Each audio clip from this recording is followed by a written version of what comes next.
हजरत अब्दुल्लाह बिन उमर रज़ी अल्लाह ताला अन्हु से रिवायत है कि नबी करीम सल्लल्लाहु अलैहि वसल्लम ने फरमाया, मुसलमान वो है जिसकी जबान और हाथ से दूसरे मुसलमान महफूज रहें।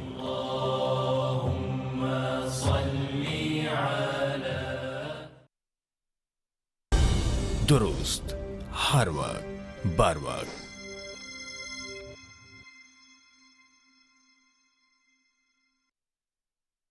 आईबोर प्लस रेट होता है, इस पे वो लेंडिंग करता है, तो उनका जो Right. स्प्रेड 6 to 8% से लेके 10 to 12% भी हो जाता है। तो एक एवरेज जो स्प्रेड है बैंकिंग का वो काफी स्ट्रांग है, और वो मोमेंटम जो है वो कंटिन्यू ही करेगा, क्योंकि अगर इंटरेस्ट रेट आधा % कम होता है तो वो डिपॉजिटर्स का तो फौरन उसी दिन या नेक्स्ट डे वो कट हो जाता है। लेंडर्स को जाहिर है फिर नेक्स्ट डे या जो उनका Right. rate होते हैं वो कम हो जाते हैं, बट उनका जो स्प्रेड है वो इंटैक्ट है। तो बैंकिंग के लिए तो मेरे ख्याल में ओवरऑल गुड न्यूज अभी तक है और रहेगी। देखना यह है कि बाकी जो सेक्टर है, क्योंकि जैसे आपने पहले कहा कि जी सबसे बड़ा तो बोरोवर आपका है बाकी कौन कौन से सेक्टर्स ऐड ऑन हो सकते हैं? कंज्यूमर, जो आपके कंज्यूमर ड्यूरेबल्स हैं, क्या कहते हैं, बहुत सारे जो जिसमें आप देखें ना, आपकी मोर देन 250 मिलियन पॉपुलेशन है, और आपकी अब आप इंपोर्ट सब्स्टिट्यूशन बहुत हद तक हो गई है। तो बहुत सारे जो आपकी जो इंटरनेशनल ब्रांड आ रहे थे, चाहे वो चॉकलेट्स हों या और चीज़ें हों, अब आपके जो बेसिक फूड नेसेसिटीज हैं वो लोकली ही पूरी की जा रही हैं। तो वो आप देखेंगे कि फूड आइटम्स और इनमें जितना भी डिमांड है वो आपको स्ट्रांग नजर आएगी, क्योंकि जाहिर एक पॉपुलेशन का एक अपना वो है, क्या कहते हैं, सब्सटेंस है, मोर देन 250 मिलियन लोग हैं, वो खाएंगे पिएंगे रहेंगे पाकिस्तान में, तो उसका तो वो डेफिनेटली ग्रोथ नजर आएगा। और इसी तरह फिर ऑयल में हम देखेंगे कि जैसे जैसे इकोनॉमी में बेहतरी आती है, ऑयल कंजम्पशन बहुत आपकी डोमेस्टिक लेवल पे और इंडस्ट्रियल लेवल पे बढ़ती है। राइट। फर्टिलाइजर सेक्टर उसका बेनिफिशियल होता है इकोनॉमी का, तो इकोनॉमी जैसे बेहतर होती है हर सेक्टर उसका बेनिफिट करता है। ऑटो सेक्टर अभी के हवाले से क्या कहेंगे? ऑटो सेक्टर जो हमारा लिस्टेड है, मेरे ख्याल में वो थोड़ा चैलेंज फेस करेगा, क्योंकि अगर आप देखें रिसेंटली जो इन्फ्लक्स हुआ है चाइनीज कार का और इलेक्ट्रिक व्हीकल्स का, वो एक काफी स्ट्रॉन्ग कंपटीशन दे रहा है जो ऑलरेडी हमारे ट्रेडिशनल ऑटो मेकर्स थे। और लेकिन अच्छी बात यह है कि जो बड़े बड़े ग्रुप्स हैं वो भी लिस्टेड हैं, और उन्हीं के अंडर, उन्हीं के अम्ब्रेला के अंडर ये कार्स आ भी रही हैं, इंपोर्ट भी हो रही हैं और मैन्युफैक्चर भी होना शुरू हो जाएंगी। तो मेरे ख्याल में वो वाली कंपनीज, होल्डिंग कंपनी जो ऑटो सेक्टर में इनडायरेक्टली इन्वेस्टेड हैं, वो तो आपको नजर आएगा, चाहे वो हप्को हो गया या और कंपनी जो है निशाद ग्रुप राइट। की, बेनिफिट होती हुई नजर आएंगी, क्योंकि वो ही होल्ड कर रही हैं अच्छा नई अजहर जनरेशन। साहब, आईटी सेक्टर भी बड़ा ज़्यादा हम देख रहे हैं, इसमें भी पोटेंशियल है और आईटी एक्सपोर्ट भी बढ़ती हुई दिखाई दे रही है। Although we have some handful companies in the stock market, तो उनके बारे में क्या ख्याल है? आईटी के हवाले से आप इस सेक्टर को कैसे डिफाइन करेंगे? आईटी में जो जैसे आपने कहा ना, हैंडफुल कंपनीज हैं। हमारा जो रेटिंग होती है पाकिस्तान की कि जो थर्ड हाईएस्ट है in terms of freelance population, क्योंकि हमारी यंग पॉपुलेशन है, उनको एक्सेस है इंटरनेट को, और लेट्स होप कि ये एक्सेस और बढ़ा दी जाए या और अवेलेबल कर दी जाए चीपर रेट्स पे टू द मासेस, ताकि जो फ्रीलांस आपकी कम्युनिटी काम कर रही है वो और स्ट्रांगली काम करे और स्ट्रांगली डिलीवर करे। और फॉर्मल सेक्टर में अनफॉर्चुनेटली अभी तक, या लिस्टेड सेक्टर आप जो कह सकते हैं, उसमें इतना हमें अभी तक कोई मतलब मेजर नजर नहीं आया, जबकि आपकी एक्सपोर्ट में जो नंबर रिफ्लेक्ट हो रहे हैं आईटी एक्सपोर्ट के, वो काफी क्या कहते हैं रोबस्ट भी हैं, और मेरा ख्याल में स्ट्रॉन्ग ग्रोथ भी वो नजर आ रहा है उसमें, जो हम रेमिटेंसेस के फिगर्स देखते हैं या जो इनफ्लो देख रहे हैं। करना गवर्नमेंट को यही होगा कि उस सेक्टर को जितना इनकरेज कर सकते हैं वो करें, और कोशिश ये करें कि लिस्टेड कंपनियां और आए ताकि वो बेनिफिट भी ले सकें, और उसमें उनको कैपिटल जो उनको रेज करना है इन कंपनियों को वो इजी हो। इंडिविजुअल लेवल पे तो जाहिर है जो आपका फ्रीलांस पॉपुलेशन है वो तो काम करती रहेगी, लेकिन मेरे ख्याल में गवर्नमेंट को ऐसे ऐसे प्लेटफॉर्म या ऐसे ऐसे वो बनाने पड़ेंगे जिसमें मास लेवल पे आपका ये आईटी एक्सपोर्ट्स हो, मास लेवल पे आपके जो प्रोग्रामिंग हो, गेमिंग, या जो बैक ऑफिस की उन्होंने आउटसोर्सिंग करनी है या जो भी आईटी सर्विसेज प्रोवाइड करनी है, और उसके लिए जो मेरे ख्याल में स्टार्टिंग पॉइंट वो होना चाहिए कि इंटरनेट एक्सेस की क्वालिटी और उसकी जो एक्सेसिबिलिटी हो, मैक्सिमम जितनी भी गवर्नमेंट के रिसोर्सेज हैं उसको उस पर फोकस करके, प्लस ट्रेनिंग का तो ट्रेनिंग तो इसका हिस्सा होता ही है। लेकिन अगर आप देखें अभी तक जो है वो बहुत सारे लोगों ने सेल्फ ट्रेन करके और सेल्फ मोटिवेट होकर ये सारी चीजें की हैं। तो इमेजिन करें कि जब गवर्नमेंट इसमें थोड़ा सपोर्ट कर दे और उसमें उनको नई मार्केट्स खोल के दे दे, उनको नए एवेन्यूज दे दे और नई सपोर्ट दे दे, तो वो बहुत बड़ा काम हो सकता है। राइट आपने सही फरमाया कि स्टॉक मार्केट के अंदर जो पोटेंशियल मौजूद है उसके हवाले से वाकई गवर्नमेंट अगर कुछ रिफॉर्म्स के हवाले से चीज़ें अलाइन करें तो बेहतरी आ सकती है। और ऑफ कोर्स गवर्नमेंट पॉलिसीज़ के हवाले से काम कर ही रही है। हमने अभी रिसेंटली पीआईए प्राइवेटाइजेशन देखी है, प्राइवेटाइजेशन का एक इम्पैक्ट ऑफ कोर्स होगा और इसमें भी हम स्टॉक मार्केट में भी इसमें चेंजेस देखेंगे। तो अजहर साहब ये भी बताइएगा कि गवर्नमेंट एंटाइटीज़ के प्राइवेटाइज होने से जो इकॉनमी की अलाइनमेंट है वो कितनी बेहतर होगी और इसका स्टॉक मार्केट पे क्या एम्फेसिस होगा? ये एक बड़ा डिफिकल्ट इशू है, क्योंकि अगर आप देखें पिछले 20 साल से जो भी इलेक्टेड गवर्नमेंट आ रही हैं सबसे पहले यही कह रही थी कि जी ये जो है स्टेट ओन एंटरप्राइज है सो इनको हमें प्राइवेटाइज करना ही है। आज से 17-18 साल पहले वो कहते थे जी 500 बिलियन, जबकि आपका डॉलर 100 रुपए का भी लगा रहे हैं तो $5 बिलियन का आपका ये वेस्टेज होगा। जी जी जी 25 साल पहले जब बैंकों को किया, बैंकों में भी यही हाल था कि वो 5 जो बैंक के टॉप परफॉर्मर्स हैं वो हर साल गवर्नमेंट से या तो वो उनको इंजेक्शन करना पड़ता था या वो लॉसेस डिक्लेयर कर रहे थे। तो गवर्नमेंट का जो पूरी दुनिया में कहा जाता है एक बड़ा क्लीशे है कि जी government should not be in business of running business. तो मेरे ख्याल में गवर्नमेंट को अपने आप को ना सिर्फ उससे दूर करना होगा बल्कि बहुत दूर करना होगा, और जितने जल्दी जितनी बिगर लॉस मेकिंग एंटिटीज हैं उनको उतने जल्दी वो अट्रैक्टिव प्राइस पे नए इन्वेस्टर्स को दें ताकि वो आके राइट ना सिर्फ और संभालिए बल्कि जो आपका जो रोज का जो ब्लीडिंग हो रही है या ड्रेनेज हो रहा है उसको रोके ना। असल तो मसला गवर्नमेंट का वो है कि आप एक तरफ टैक्सेस लगाते हैं वो करते हैं और इतनी बड़ी बड़ी जो कॉर्पोरेशन है जिनको आप हाथी कहते हैं वो सारा आपका लॉसेस के फॉर्म में या आपके जो लोन्स हैं एग्जैक्टली अनपरफॉर्मिंग। अच्छा अजहर साहब we are back to stock market. ज़रा ये भी बताइएगा कि अब जो कि मार्केट के लेवल्स इतने हाई हैं तो इन्वेस्टर्स को क्या करना चाहिए? वो इन्वेस्टर्स जो चाहते हैं कि अभी स्टॉक मार्केट के अंदर थोड़ी सी इन्वेस्टमेंट करें, क्योंकि ऑलरेडी वो थोड़ा सा देख रहे थे मार्केट को, लेकिन मार्केट जो है वो बाय ऑन डिप्स के ऑप्शन पे तो आई नहीं। अब मार्केट कंसोलिडेट करती है, एब्जॉर्ब करती है और फिर स्टेबल करके आगे निकल जाती है। तो उस इन्वेस्टर को क्या एडवाइस करेंगे जो न्यू इन्वेस्टर है, जिनको नहीं पता कि कैसे इन्वेस्टमेंट करनी है और अब वो स्टॉक मार्केट में आना भी चाहते हैं because it is very attractive levels? लेकिन ये मार्केट में हमेशा अपॉर्चुनिटी तो रहती है। अभी जिस तरह आपने कहा अगर आप पिछले 2.5 साल में कंपेयर करें ऑल टाइम हाई और 4 टाइम्स आपकी मार्केट बढ़ चुकी है। 4 टाइम्स मतलब 5 टाइम्स हो गई है ऑलमोस्ट। अगर आप 40-50 हज़ार का इंडेक्स लें लोग का, तो one has to be very very cautious और अपनी जो है वो प्रॉफिट टेकिंग उनको रेगुलरली करनी चाहिए। नए वालों को अगर देखना है तो उनको एटलीस्ट उन चीज़ों में देखें कि अगर जिनमें dividend yield irrespective of the price की अगर वो बहुत बढ़ भी गई और डिविडेंड यील्ड अभी भी इंटैक्ट है जो कि आपके इंटरेस्ट रेट या उसके करीब भी है। अगर आपको इंटरेस्ट रिस्क फ्री रेट आपको 11% मिल रहा है तो अगर 8-9% डिविडेंड यील्ड वाला अगर आप लेते हैं तब तो आप फिर भी सेफ हैं। लेकिन अगर आप उससे ज़्यादा थोड़ा अग्रेसिव सांस ले रहे हैं मार्केट में तो फिर मार्केट जब करेक्ट करेगी तो फिर आपको थोड़ा वेट करना पड़ेगा। तो मेरे ख्याल में अपना पोर्टफोलियो ऐसे वो करें जिसमें जो डिविडेंड यील्ड है तो उनमें स्ट्रॉन्ग डिविडेंड यील्ड आइटम में जाएं और बाकी राइट आइटम इसका प्रॉफिट टेकिंग करते रहें, क्योंकि मार्केट ने कहीं नहीं जाना। मार्केट में आपको मौके भी मिलेंगे वो भी करेंगे, लेकिन जब आप ऑल टाइम हाई पे या हाईएस्ट पे जब आप स्टक हो जाते हैं तो इट टेक्स सम टाइम आपको फिर दोबारा वो रिटर्न आने में। तो उससे बहुत बेहतर है कि आप कॉशियसली ट्रेड करें, खासतौर राइट पर नए। अच्छा अजहर साहब यहाँ मैं आपको थोड़ा सा इंटरप्ट करूंगी। म्यूचुअल फंड्स के हवाले से भी बताइएगा। जब स्टॉक मार्केट बहुत बेहतरीन लेवल्स पर होती है समटाइम्स म्यूचुअल्स की सेलिंग आ जाती है, इट डिस्टर्ब्स द मार्केट। हमने देखा भी है काफ़ी अरसे पहले भी मार्केट में बहुत ज़बरदस्त मोमेंटम चल रहा था, पॉलिटिकल भी सर्टेनिटी थी, सब कुछ सही था। तो लेकिन उसके बावजूद जो कि म्यूचुअल्स ने सेल आउट किया तो फिर ये या फिर फिस्कल ईयर एंड हो रहा होता है जब भी ये सिचुएशन आ जाती है। तो अभी आप क्या देखते हैं, अभी मार्केट के अंदर कैसा ट्रेंड दिखाई दे रहा है?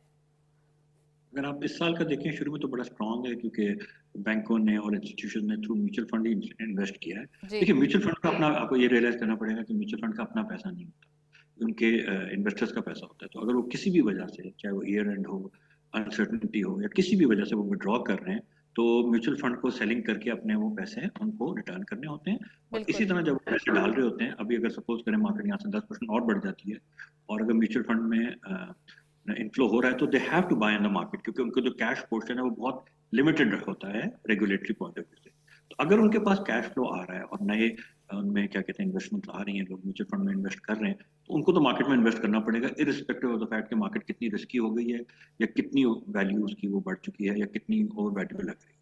और उसकी जो दूसरी साइड में आपको कहता है कि अगर मार्केट अच्छी भी है, हालात क्या कहते हैं इकोनॉमिकली स्टेबिलिटी है पॉलिटिकल, और उसके बावजूद भी कुछ इन्वेस्टर्स हैं या जिन्होंने अपना रिटर्न इतना हैप्पी ले लिया है और वो अगर अपना बुक करना चाह रहे हैं तो वो तो अपनी राइट डालेंगे और उसकी वजह से म्यूचुअल फंड को अपना स्टॉक बेच के उनको पैसे रिटर्न करने पड़ेंगे। तो अजहर वो तो साहब एक एक और सवाल इंटरनेशनल इम्पैक्ट के हवाले से पूछना चाहती हूँ। यूएस एंड वेनेजुएला जो एक इश्यूज चल रहे थे, क्या इम्पैक्ट होगा इसका और किस तरीके से, क्या ऑयल प्राइसेस पे थोड़ा सा हम देखेंगे कि ये और मजीद गिरते हैं, क्योंकि ऑफ कोर्स वहाँ भी रिजर्व्स हैं, वो भी यूएस के पास आ रहे हैं। तो किस तरीके से आप इसे देखते हैं जो इंटरनेशनल पॉलिटिकल जो सिचुएशन चल रही है, यानी कि जियो पॉलिटिक्स जो चल रही है?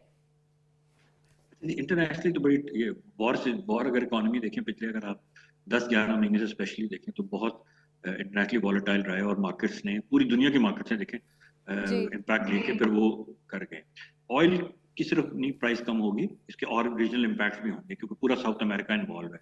तो फॉर टाइम बिंग तो नी जर्क रिएक्शन में ऑयल नीचे आया है, लेकिन क्या वो यूएस बिल्ड कर सकेगा कि पूरी अपनी उनकी जो सप्लाई है क्या कहते हैं वेनेजुएला से, और वो जो ऑयल उनको मिल सकता है रिफाइन होकर वो इंटरनेशनल मार्केट में, या यूएस यूज कर सकता है, तो वो तो भी मेरे ख्याल में थोड़ा फार फेच है।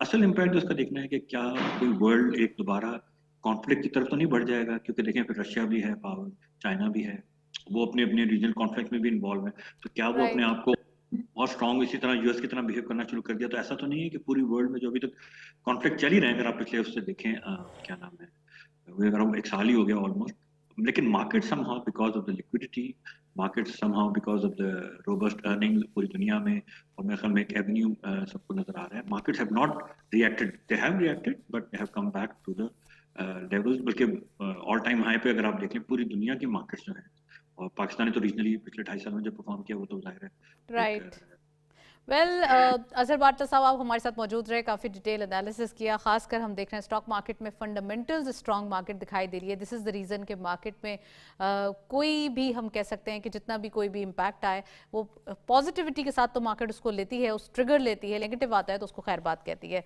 हमारे पास कुछ अपडेट्स मौजूद हैं, let's have a look commodities के हवाले से क्या अपडेट्स हैं, देखते चलते हैं।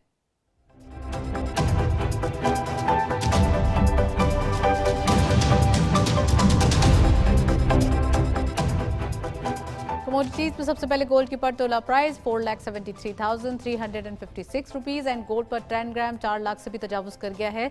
10 ग्राम सोना लोकल मार्केट में 4,06,257 रुपीज़। इंटरनेशनल गोल्ड रेट पर ऑस 4,487.95 डॉलर। आप देख सकते हैं इंटरनेशनली गोल्ड प्राइसेस का इम्पैक्ट वाज़ेह तौर पर लोकल मार्केट को इन्फ्लुएंस कर रहा है। नेक्स्टली ऑयल WTI पर barrel 56.96 dollar, oil brent crude पर barrel 60.69 dollar. Oil prices WTI आप देख सकते हैं आज एक अच्छी कमी देखी गई है, और ये ऑफ कोर्स जो जियोपॉलिटिकल सिचुएशन है वो इम्पैक्ट कर रही है। नेक्स्टली हमारे पास करेंसी अपडेट्स भी मौजूद है, वो भी देखते चलते हैं।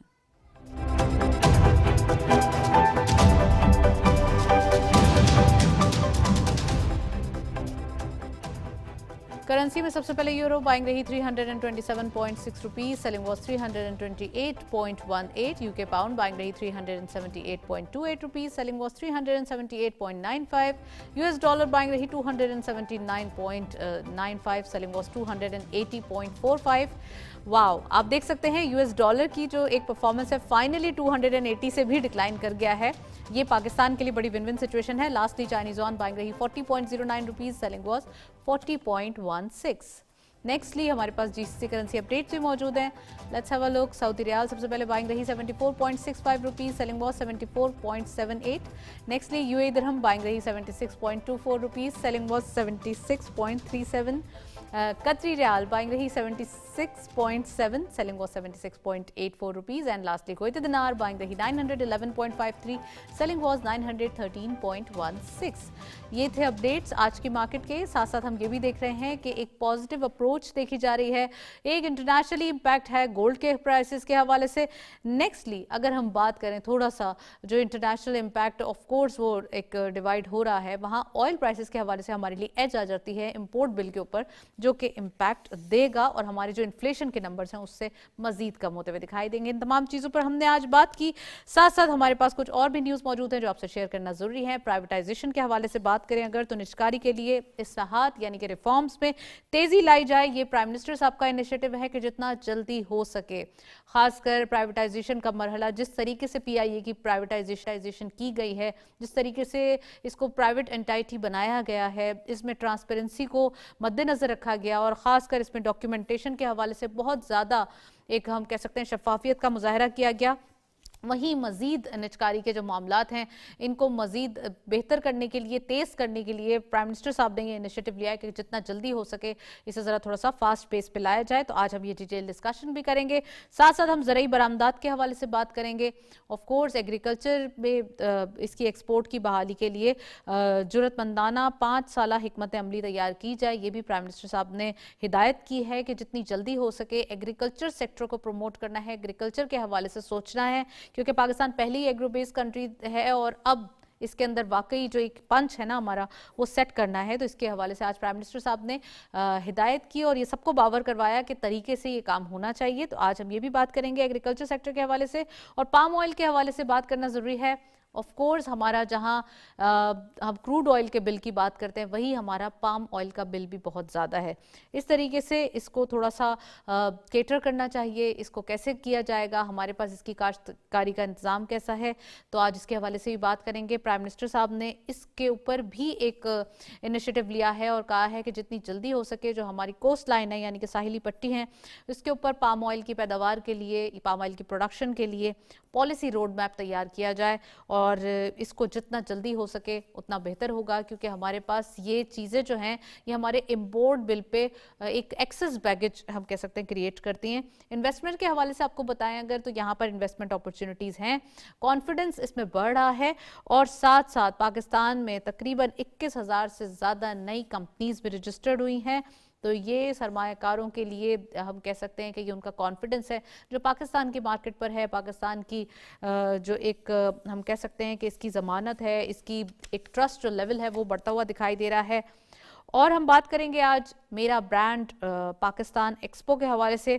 400 हम कह सकते हैं इससे भी ज़्यादा छोटे और दरमियाने दर्जे के कारोबारी इदारों की शिरकत हुई है, 400 से ज़्यादा SMEs की शिरकत हुई है। इट मीन्स कि यहाँ पर मेरा ब्रांड पाकिस्तान एक्सपो जो है वो जारी उसारी है और इसके अंदर सबसे ज़्यादा एक खुशाइन बात यह है कि अपने जो ब्रांड है इसको प्रमोट किया जा रहा है, यानी कि पाकिस्तानी ब्रांड, पाकिस्तान की मैन्युफैक्चरिंग है इसको ज़्यादा हम कह सकते हैं कि परफॉर्म किया जा रहा है, इसी को ज़्यादा इन्हांस किया जा रहा है। तो आज हम ये भी बात करेंगे कितना ज़रूरी है पाकिस्तान में ब्रांडिंग का कॉन्सेप्ट एक एग्जैजरेट होना, और दूसरा ये कि यहाँ पर जितना ज़्यादा हो सके पाकिस्तान में पाकिस्तान की ब्रांड्स बनेंगी उतना ही हम फॉरेन करेंसी फैच कर पाएंगे।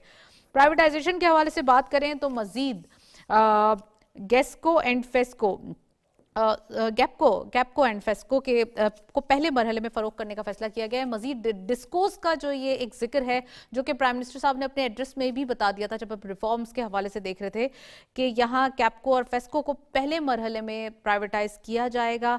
अब यहाँ पर हम पावर सेक्टर के अंदर भी रिफॉर्म्स देखेंगे जिनको हम एक्सपेक्ट कर रहे थे कि जितनी जल्दी हो सके PIA के बाद आए। तो आज ये हमारे सामने न्यूज़ है, इसके हवाले से भी आज डिटेल डिस्कशन करना ज़रूरी है।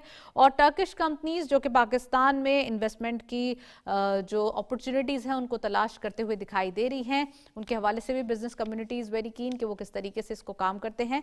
और ख़ासकर जो टर्किश कंपनीज पहले भी पाकिस्तान में कुछ इस टाइप की इन्वेस्टमेंट कर चुकी हैं जो कि मैन्युफैक्चरिंग के शोबे में थी, और इसमें पाकिस्तान के पास उससे पहले जो है वो मैन्युफैक्चरिंग के अंदर वो काम नहीं हो रहा था। जैसे टेक्सटाइल के हवाले से कुछ चीज़ें ऐसी थी जो कि सिर्फ टर्किश कंपनीज वो टेक्नोलॉजी लाई थी। तो इस तरीके से अभी भी वो दिखाई दे रही हैं कि वो इन्वेस्टमेंट लाने के लिए कीन है और पाकिस्तान बिजनेस कम्युनिटी उनको वेलकम करेगी। और जहां रीजनल कनेक्टिविटी के हवाले से हम बात कर रहे हैं, बायलैटरल रिलेशन के हवाले से बात कर रहे हैं, वहीं हमारे पास पाकिस्तान और इंडोनेशिया के अंदर जो स्पाइसेस हैं यानी कि मसाला जात हैं और ज़रूरी मसनूआत की तिजारत के फ़रोग के लिए इस पर बातचीत हो रही है, इस पर इत्तफाक किया जाएगा। स्पाइसेस पाकिस्तान के पहले ही बहुत ज़बरदस्त हैं और इसके साथ साथ जो एग्रीकल्चर प्रोडक्ट्स हैं उनमें भी पाकिस्तान की मिट्टी का अपना फ्लेवर है। तो आज हम ये भी बात करेंगे कितना ज़्यादा हमारे पास चीज़ें मौजूद हैं। एक रिपोर्ट देखते चलते हैं, इकॉनमी के हवाले से फिर वापस आते हैं, सेकेंड सेगमेंट का आगाज़ करते हैं।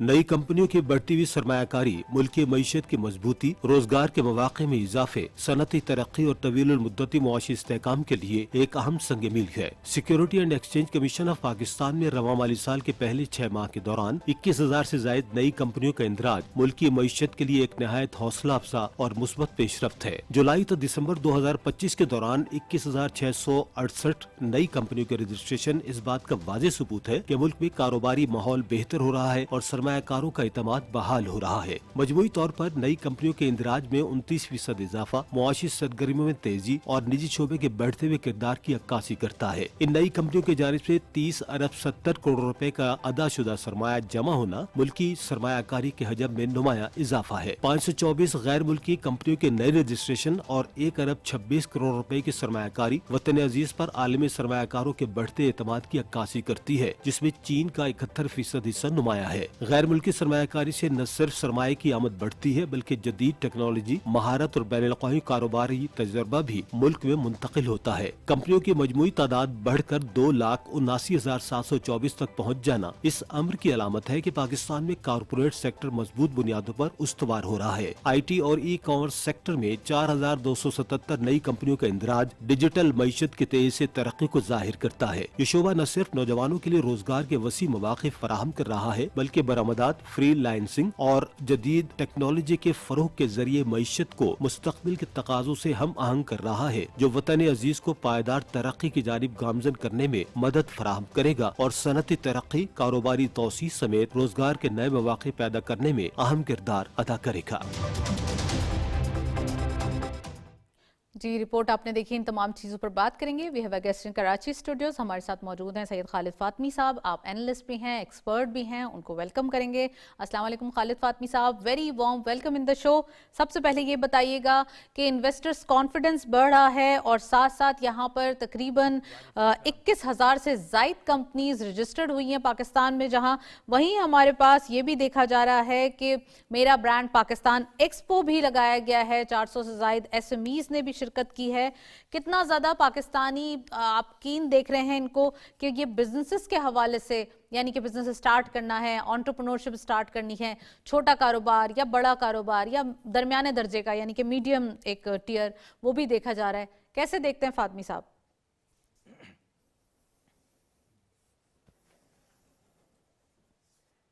हाँ, अस्सलाम वालेकुम। आपने बिल्कुल दुरुस्त कहा। दोनों बातें। पहली बात तो आपने रिपोर्ट में खुद ही बताया कि जो हमारे पास रिपोर्ट है उसमें 21,000 से ज़्यादा कंपनियां खुली हैं, नई कंपनियां खुली हैं और तकरीबन उसमें तकरीबन 2,89,000 और 724 रजिस्टर्ड कंपनियां मजमूई तौर पे ऐड हुई हैं। मैं ये समझता हूँ लास्ट टाइम मेरा ख्याल ये 2 हफ्ते या 1 हफ्ते पहले भी इस पे बात हुई थी कि हमारे यहाँ जिस तेज़ी से बैरूनी कंपनियां खुल रही हैं, एक तरफ 2 बातें, एक तरफ ये कि हमें पैसे भी आ रहे हैं, बड़ी रकम मिल रही है, और दूसरी तरफ ये गोया बैनुल-अक़वामी, इंटरनेशनल या ग्लोबल एतमाद की निशानी है कि वो ममालिक जो अब तक खामोश थे या दूर थे, वो अब आहिस्ता आहिस्ता हमारे यहाँ रजिस्ट्रेशन कर रहे हैं। और इसमें जो सबसे बड़ी बात चाहिए वो ट्रांसपेरेंसी है कि उनकी तमाम जो रजिस्ट्रेशन से लेके उनके काम करने तक की तमाम मरहले जो हैं उसमें इतनी आसानियाँ पैदा की गई हैं, हुकूमत ने इतनी आसानियाँ उनको दी हैं कि उन्हें किसी किस्म की किसी स्टेज पे कोई दुश्वारी नहीं है। तो मैं समझता हूँ कि ये भरपूर एतमाद है हमारी इकानमी पे। तो ये तो हुआ एक। और दूसरा जो आपका है वो कराची के हवाले से है, जिसमें तकरीबन federation of chamber of commerce ने किया था मेरा ब्रांड पाकिस्तान। वो बहुत अच्छी चीज़ थी कि उसमें 700 से ज़ायद ब्रांड मौजूद थे। ये बड़ी बात है। और इसमें तकरीबन 400 से ज़्यादा कंपनियां मौजूद थीं। ये 2 रोज़ चला कराची में। और इसमें हर किस्म, इसमें सबसे बड़ी बात थी कि ख़वातीन के भी बेशुमार स्टॉल्स थे। ख़वातीन के जो इंडिपेंडेंट अपने काम है उसके हवाले से भी बहुत कुछ था। इसमें मलबूसात भी थी, ज्वेलरी भी थी और घरेलू सनत की भी चीज़ें थी। और इसमें पहली बार हम ये देख रहे हैं कि कराची में, जो बल्कि इसमें आपको पता है कि अमीर जमात इस्लामी ने इसको इनाग्रेट किया था, हाफिज़ नईम साहब ने, तो उसके बाद एक अच्छा इसमें जो रश था और जो लोगों का मजमा था उसको देख के लगता है कि जो हमारे यहाँ बिजनेस सर्किल है, ख़ास के स्मॉल और मीडियम, वो बहुत ज़्यादा इन्वॉल्व थे और बहुत ज़्यादा इंटरेस्ट है उनका। तो ये इस लिहाज से मैं कह सकता हूँ कि पाकिस्तान में पहली बात ये हमें गलत, मैं अगर गलत ना कहूँ तो हमें इज़राइल को दुआ देना चाहिए कि उनके जुल्म की वजह से जो मुसलमानों में एक बेदारी पैदा हुई पूरी दुनिया में, उसमें पाकिस्तान सफ़े अव्वल पे है कि पहली बार पाकिस्तान में ये नारा लगाया गया कि जनाब हम अपना ब्रांड इस्तेमाल करेंगे, वरना इससे पहले शायद हमें जहन में ख्याल ही ना आया हो, क्योंकि हम ज़ाहिर है पूरी दुनिया में ग्लोबल चीज़ें इस्तेमाल होती हैं, बल्कि हमारे यहाँ नहीं बल्कि पूरी दुनिया में एक नया रुझान भी आ रहा है जो जिंदा फातमी कौमें साहब हैं, बिल्कुल वो सही ये कहती फरमाया हैं कि आपने। बजाय हम आपसे एक दूसरों और को सवाल पैसे करना चाहती हूँ, वो ये कि एग्रीकल्चर सेक्टर के हवाले से बात करें तो प्राइम मिनिस्टर साहब ने वाज़े तौर पे हिदायत दी है कि एग्रीकल्चर के अंदर यानी कि उसकी एक्सपोर्ट बढ़ाने के लिए पॉलिसी उसके लिए तैयार की जाए, कोई हिकमत अमली तैयार की जाए और इसमें 5 साल हिकमत अमली होनी चाहिए। तो ये प्राइम मिनिस्टर साहब ने हिदायत की है। जहां वहीं पर पाम ऑयल के हवाले से भी उन्होंने कहा है कि ये भी इनिशिएटिव लिया जाए और जितना जल्दी हो सके इसकी प्रोडक्शन के लिए कॉस्ट लाइंस के ऊपर काम किया जाए। हमारे पास साहिली पट्टी मौजूद है, ऑफ कोर्स एक पोटेंशियल भी है, लेकिन इसके ऊपर काम क्यों नहीं हुआ? पहले तो इस पे भी बरहम हुए, फिर उसके बाद अब काम होना चाहिए, इसकी हिदायत की है। ये दोनों चीजें बताइएगा कि कितनी इंपॉर्टेंट है एग्रीकल्चर पर्सपेक्टिव से।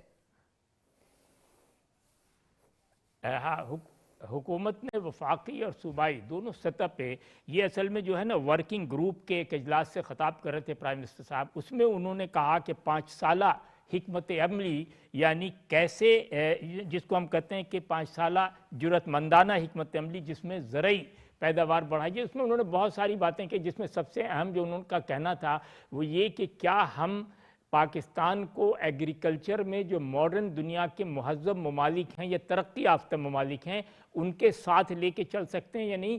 उसमें जो सबसे अहम चीज़ थी वो 2-3 चीज़ें थी। एक तो ये कि हमारे पास जो ज़राअत में काम करने वाले हैं क्या वो स्किल्ड हैं या नहीं, तो किसानों को तरबियत दी जाए। दूसरी बात ये अहम थी कि खाद है या दूसरी चीज़ें हैं जो दवाएं हैं, मेडिसिन हैं जो इसके लिए एग्रीकल्चर के लिए क्या वो इस सतह पे हमारे यहाँ अवेलेबल है या नहीं, मैन्युफैक्चरिंग है या नहीं, इम्पोर्ट।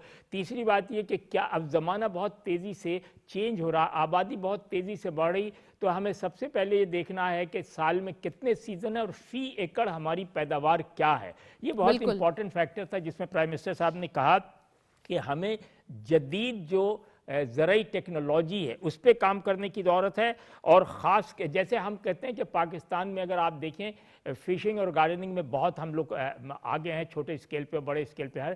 तो प्राइम मिनिस्टर साहब ने कहा कि हम चाहते ये हैं कि 5 साल में एक ऐसी हिकमत में अमली तैयार की जाए जिससे ये तय किया जाए कि पाकिस्तान में जो ज़राअत का शोबा है वो अभी तक पुराना शोबा नहीं है बल्कि हम बहुत ज़्यादा आगे निकल गए। दूसरी बात जो आपने पाम ऑयल की कही, देखिए आपको खुद पता होगा तारीख़ के हवाले से हम देखें कि palm oil south east Asia की चीज़ नहीं थी आज से 60 साल पहले, यानी 55-56 तक ये सिर्फ अफ्रीका के बारे में था कि वहाँ पाम ऑयल होता है क्योंकि उनके यहाँ इस किस्म के साहिल थे जहाँ। लेकिन उसके बाद जब मलेशिया इंडोनेशिया में आया तो आपको पता कि इतनी तेज़ी से हुआ जिसका हम तसव्वुर नहीं कर सकते। अफ्रीका बहुत पीछे रह गया और ये पूरी दुनिया को palm oil Indonesia Malaysia supply कर रहा है, दे रहा। तो अगर वो कर सकते हैं तो हमारे पास जो पूरी सिंध की साहिली, बलूचिस्तान की साहिली पट्टी, अगर तो हमने इस पे से पाम ऑयल को अजय कोई बहुत मुश्किल काम नहीं, अगर आपने पूरा जोर लगा दिया तो आप इसमें कर सकते हैं 5 साल 10 साल में। जिस तरह आपने दूसरी फसलें की, जैतून की कर ली, स्ट्रॉबेरी की कर लिया, जो चीज़ें यहाँ नहीं थी वो भी अब पैदा कर रहे हैं। तो इसी तरह पाम ऑयल में अगर आप आगे निकल गए तो एक तो आप सेल्फ सफिशिएंट, क्योंकि इस वक्त बहुत बड़ी मकदार में बहुत बड़े हमारे फॉरेन एक्सचेंज से हम पाम ऑयल मंगवाते हैं बाहर से, उससे बच जाएंगे, हमारे यहाँ चीज़ें हो जाएंगी। जी अच्छा, प्राइवेटाइजेशन के हवाले से भी प्राइम मिनिस्टर साहब ने बात की है, तो फातमी साहब ये भी बताइएगा कि खासकर कैप्को के लिए और फेस्को को पहले मरहले में यानी कि फर्स्ट फेज में फरोख्त करने का फैसला किया गया है। इसकी प्राइवेटाइजेशन के हवाले से अब जो है हम मरहला वार देखेंगे। साथ साथ ये भी बताइएगा कि प्राइम मिनिस्टर साहब ने जो कहा है कि प्राइवेटाइजेशन के मरहलों में तेजी लाई जाए यानी कि फिल फॉर किया जाए, इसको कैसे देखते हैं आप? इससे कितना ज्यादा हम तेजी से क्या मुराद है? यानी कि प्राइम मिनिस्टर साहब ने पीआईए के हवाले से कहा था, तो अब पीआईए की प्राइवेटाइजेशन हो चुकी है, अब कैप्को और फेस्को के हवाले से बात हो रही है, तो कितनी जल्दी हम इसको विटनेस करने वाले हैं, क्या लगता है आपको?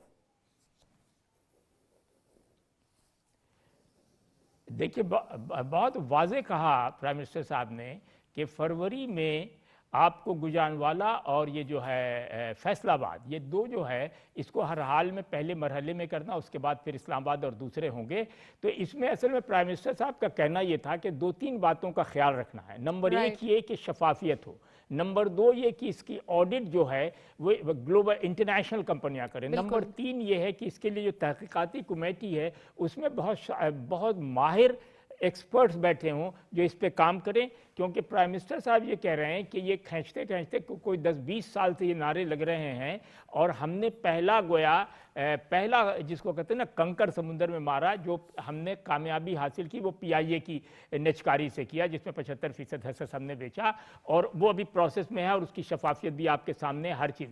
तो वो ये चाहते हैं कि ये प्रोजेक्ट जो है अगर फरवरी में हो जाता है तो बकिया जो प्रोजेक्ट हैं इलेक्ट्रिक कंपनी के हवाले से, सप्लाई कंपनी के हवाले से, वो भी हर हाल में इस साल के एंड तक खत्म हो जाए। यानी उनका अगर आप पूरे जिस समझे जो प्रेशर का है या जो तकरीर का है या जो खिताब का है या जो हिदायतों का है, वो ये है कि 2026 में निचकारी का काम हुकूमत अपने सर से बोझ उतार दे ताकि ये फ्री हो जाए कि अब हम किसी चक्कर में नहीं। तो ये मैं समझता हूँ अगर इसमें कामयाब हो जाए, बिल्कुल फातमी साहब, बिल्कुल ठीक फरमाया आपने। क्योंकि मैं आपको तो इसमें हर्डल्स बहुत थी, इसमें सबसे बड़ी हर्डल्स इल्जामात। हाँ, there is a will, there is a way, of course ये दिखाई दे रहा है। खासकर हम बात करें रीजनल कनेक्टिविटी की, तो रीजन में भी हम ट्रेड के एस्पेक्ट देख रहे हैं। टर्किश कंपनीज पाकिस्तान में इन्वेस्टमेंट के मौके तलाश कर रही हैं, इसके हवाले से भी बताइएगा। और दूसरा ये कि पाकिस्तान और इंडोनेशिया के हवाले से अगर हम बात करें तो यहाँ पे स्पाइसेस एंड एग्रीकल्चर प्रोडक्ट्स के लिए पाकिस्तान चाहता है कि उनको ट्रेड करे उसके ऊपर, और ये प्रोडक्ट्स जो हैं वो ऑफ कोर्स पाकिस्तान से जाएंगी तो ये एक्सपोर्ट के नंबर्स मजीद बढ़ेंगे। फातमी साहब 1 लाइन आंसर दीजिएगा, इसके बारे में क्या कहेंगे? देखिए, इंडोनेशिया और पाकिस्तान फासले के लिहाज से बहुत दूर है, लेकिन खाने पीने और मिजाज के एतबार से फार ईस्ट और साउथ ईस्ट एशिया बहुत सारी चीज़ों में, मसाले में एक है। लौंग है, जवित्री है, हल्दी है, इलायची है, दारचीनी है, ये सब जगह इस्तेमाल होता है जो इंडोनेशिया एक्सपोर्ट करता है। इंडोनेशिया के हवाले से जो बिजनेस पिचिंग कॉन्फ्रेंस हुई है इंडोनेशिया सफारत खाने में, कराची में, कौंसलेट में, नॉट सफारत खाने में, वहाँ दोनों ग्रुप ने बैठ के फैसला किया है जिसमें एक ही लफ्ज़ उन्होंने कहा कि ये वक्ती नहीं होना चाहिए बल्कि रेगुलर बुनियाद पे, मुस्तकिल बुनियाद पे हमारा और इंडोनेशिया का, जिसमें लॉजिस्टिक भी आ जाए, शिपिंग भी आ जाए, एक्सपेंसेस भी आ जाए और हम दोनों एक दूसरे के साथ मुस्तकिल बुनियाद पे बिजनेस कर सकें। वेल फातमी साहब, थैंक यू सो मच, आपने प्रोग्राम में ज्वाइन किया, डिटेल डिस्कशन की हमने। साथ साथ हम ये भी देख रहे हैं कि पाकिस्तान रीजनल कनेक्टिविटी और ट्रेड के हवाले से काफ़ी मेजर्स और काफ़ी स्टेप्स ले चुका है जिसके इम्पैक्ट्स हम यकीनन फिस्कल ईयर के एंड में देखेंगे। दैट इज इट, प्रोग्राम को वाइंड अप करते हैं, इजाजत दीजिए।